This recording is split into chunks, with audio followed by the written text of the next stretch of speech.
الحمد لله رب العالمين والصلاة والسلام على محمد وآله الطيبين الطاهرين المعصومين واللعنة الدائمة الأبدية على أعدائهم أجمعين اللهم عجل لوليك الفرج واجعلنا من أعوانه وأنصاره.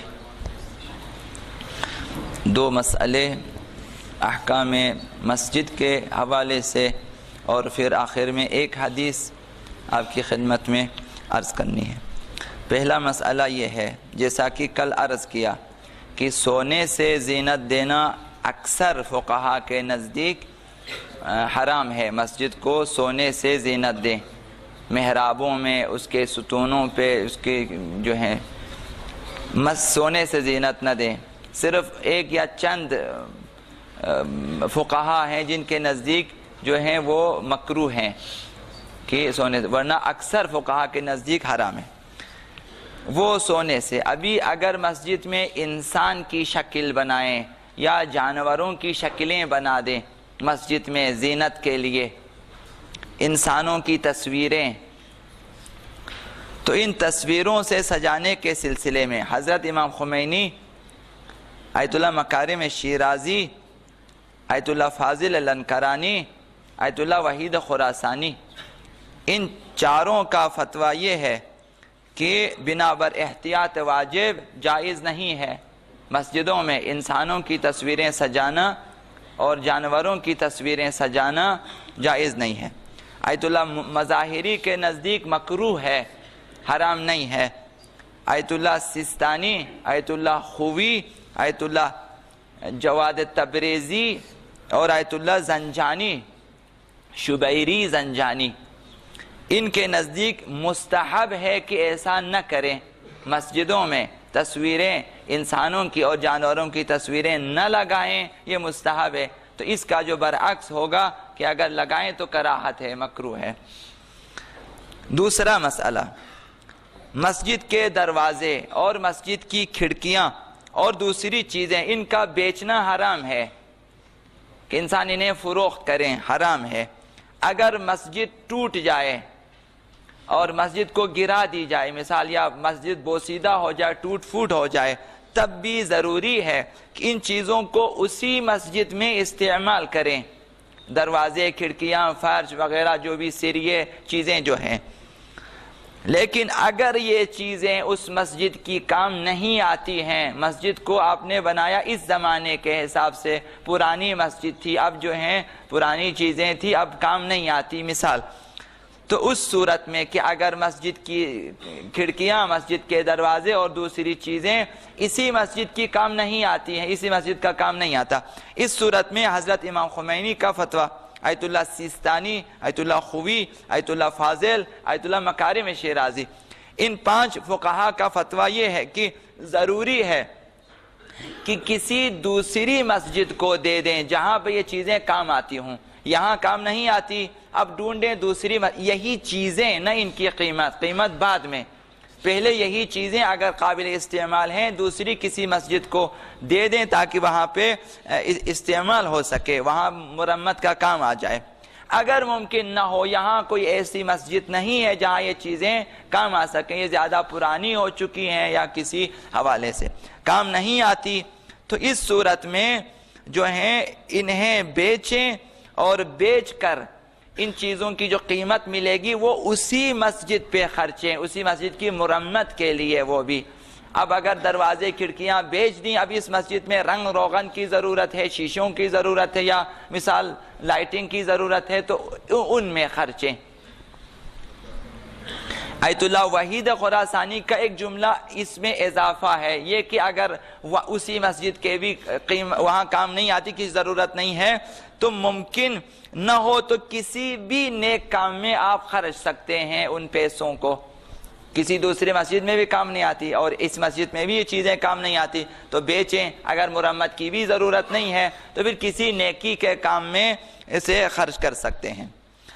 آیت اللہ شبیری زنجانی نے فرمایا کہ اگر دوسری مسجد کے ایک مرمت کے کام بھی نہ آئیں تو ایسی چیزوں پہ خرچیں جو وقف کرنے والوں کے مقصد کے نزدیک ہیں، جس چیز کے لیے اس نے یہ چیزیں وقف کی تھی اس کے نزدیک ترین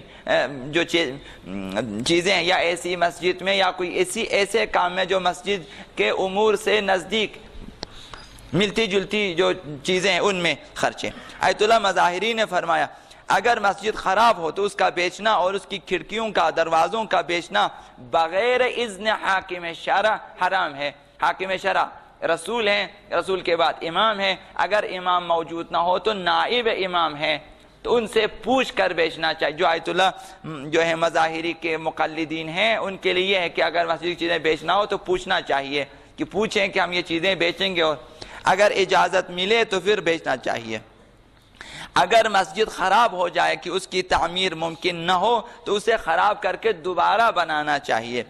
اگر مسجد خراب نہ ہو لیکن چھوٹی ہے، لوگوں کی ضرورت ہے کہ آپ جو ہے مسجد کو بڑھا دیں، تو ان کا فتویٰ ہے کہ ضرورت کے حساب سے مسجد کو آپ توڑیں، گرا دیں، دوبارہ سے بنا سکتے ہیں۔ آخری مسئلہ، اگر مسجد ٹوٹ پھوٹ جائے تب بھی نہ اسے بیچا جا سکتا ہے نہ ہی ملکیت اور کسی سڑک میں، مسجد کی زمین کو آپ کسی کی اور جگہ استعمال نہیں کر سکتے۔ صرف آیت اللہ نوری احمدانی کا فتویٰ یہ ہے کہ اگر ولی فقیہ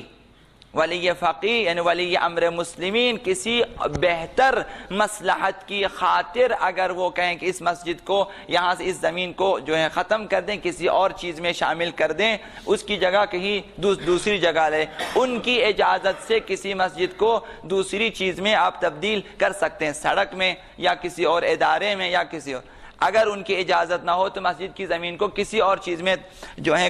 ہم کنورٹ نہیں کر سکتے، تبدیل نہیں کر سکتے۔ ایک حدیث آپ کی خدمت میں عرض کرنی آداب مسجد کے حوالے سے۔ مسجد کے آداب میں ایک ادب یہ ہے کہ مسجد میں آواز بلند، مسجد سے جلدی باہر نہ جائیں۔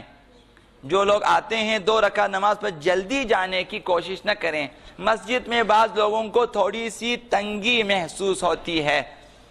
وہ بھی شاید شیطانی وسوسے ہیں کہ انسان کو مسجد میں رہنے نہ دیں، ایک تنگی میں، لہذا وہ جلدی باہر، تو مسجد سے جلدی باہر نکلنا مکروہ ہے۔ ممکن ہو مسجد میں دیر تک بیٹھنا چاہیے، اگر کام نہ ہو، اگر کوئی خاص جو ہے مشکل نہ ہو اور کوئی خاص عذر نہ ہو تو مسجد میں بیٹھیں کچھ دیر تک۔ تو اس سلسلے میں ایک حدیث ہے، پیغمبر خدا صلی اللہ علیہ وآلہ وسلم نے ارشاد فرمایا کہ 20 خصلہ تورث الفقر، 20 خصلتیں، 20 صفات، 20 کام ایسے ہیں جن کی وجہ سے انسان میں جو ہے انسان کے لیے فقر و تنگ دستی آ جاتی ہے۔ 20 قسم کے امور اگر انجام دیں، یہ امور سبب بنتے ہیں فقر اور تنگ دستی کے۔ ان میں سے ایک یہی ہے کہ تعجیل الخروج من المسجد، ایک یہ کہ انسان جلدی سے مسجد سے نکل جائیں، آئیں اور جلدی نکل جائیں۔ مسجد سے جلدی نکلنا انسان کے لیے فقر اور تنگ دستی کا سبب ہے۔ تو یہ جو 20 چیزیں عرض کی ان میں ایک چیز یہی ہے۔ اب باقی چیزیں میں فہرست عرض کروں گا تاکہ باقی چیزیں جو 20 چیزیں پیغمبر اسلام نے بیان کی ہیں جو فقر و تنگ دستی کی سبب بنتی ہیں، ان میں یہ کہ پہلی چیز بستر سے عریان اٹھے اور باتھ روم جائے۔ کچھ لوگ شاید عریان سوتے ہیں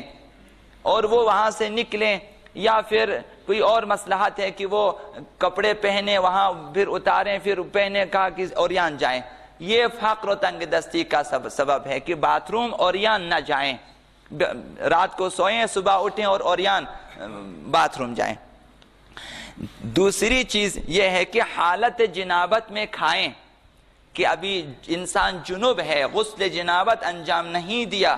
تو کھانا پینا مکروہ ہے، مگر یہ کہ انسان وضو کریں، یا پھر وضو اگر نہیں وضو کے بدلے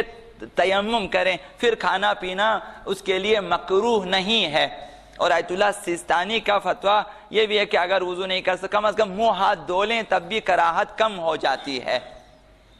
تو جنابت کی حالت میں کھانے سے انسان تنگ دست اور فقیر ہو جاتا ہے، فقر و تنگ دستی، اب جتنی قسم کی تنگ دستی ہے اور فقر ہے وہ آ جاتی ہے انسان پہ۔ تیسری چیز یہ کہ کھانا کھاتے وقت ہاتھوں کا نہ دھونا،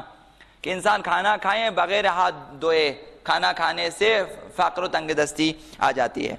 روٹی کے ٹکڑوں کی بے احترامی کرنے سے فقر و تنگ دستی پیدا ہو جاتی ہے، کہ دسترخوان پہ روٹی کے ٹکڑے گریں، اور بہت سارے لوگ جس طرح بعض جگہوں پہ ہم نے دیکھا جو بڑی ہوٹلیں ہوتی ہیں وہاں پہ پلاسٹک کے دسترخوان ہوتے ہیں، وہاں سب کچھ اسی طرح لپیٹ کے ٹپ میں ڈال دیتے ہیں، اس میں روٹی چاول گوشت جو کچھ بھی بچتا ہے۔ گھروں میں بھی شاید بعض لوگ، بچوں کو بھی بتانا چاہیے کہ چاول کے بارے میں نہیں ہے، باقی چیزوں کا، روٹی کے بارے میں خصوصیت کے ساتھ ہے کہ احترام کرنا چاہیے۔ تو روٹی کے ٹکڑوں کی بے احترامی سے فقر تنگ دستی پیدا ہوتی ہے۔ اسی طرح گھر میں لہسن اور پیاز جلانے سے، اب دیہاتوں میں ہم نے دیکھا ہے کہ وہاں پہ نظر اتارنے کے لیے پیاز کے چھلکے اور یہ لہسن وغیرہ جلاتے ہیں، ان میں کچھ مرچیں اور کچھ مٹی اور کچھ ایسی چیزیں، اب یہ کہاں سے آیا معلوم نہیں ہے۔ اس سے بھی جو ہے فقر و تنگ دستی پیدا ہوتی ہے۔ گھروں میں پیاز جلائیں، گھر کی چوکھٹ پر بیٹھیں، دروازے کی جو چوکھٹ ہے وہاں بیٹھنا، انسان کچھ لوگوں کی عادت ہوتی ہے بیٹھ جاتے ہیں وہاں پہ، تو فقر و تنگ دستی کا باعث ہے یہ۔ رات کو گھر میں جھاڑو دینا فقر و تنگ دستی کا سبب ہے، اور گھر میں کپڑے سے جھاڑو دے دیں، انسان اصل جھاڑو چھوڑ دیں، پھر کوئی کپڑا اٹھائیں اور صاف کرنا شروع کر دیں، قالین فرش وغیرہ، جھاڑو کی جگہ کپڑوں سے۔